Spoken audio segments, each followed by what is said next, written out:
ஹே, கருப்பா இருக்கும்னு ஃபீல் பண்றியா? அப்போ இது கேளு.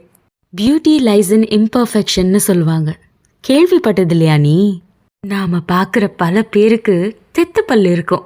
அது அவங்களுக்கு எவ்வளோ அழகா இருக்கும். அதே மாதிரி சில பேர் முகத்துல காயங்களால ஆன தழுமுக கூட ரொம்ப அழகா இருக்கும். Beauty lies in the eyes of the beholder. நாம கும்பிடுற சாமி சிலையில சின்னதா குறை இருந்தா கூட பர்ஃபெக்டான சாமி சிலை இருக்காதான்னு தேடுற ஜென்ரேஷன்ல இருக்கும். யார் சொல்றதையும் கேட்காத, கண்டுக்காத. உன் அழகு உன் தன்னம்பிக்கையில தான் இருக்கு.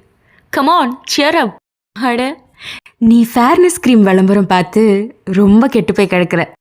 யாரு கண்டா நாம கும்பிடுற மகாலட்சுமி கூட நம்மளை விட கருப்பா இருந்திருக்கலாம்.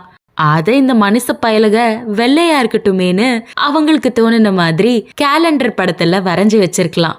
அட, அப்படியே மகாலட்சுமி வெள்ளையா இருந்தாலும் இப்ப என்ன கெட்டு போச்சு? நாம காளியா இருக்கலாம்.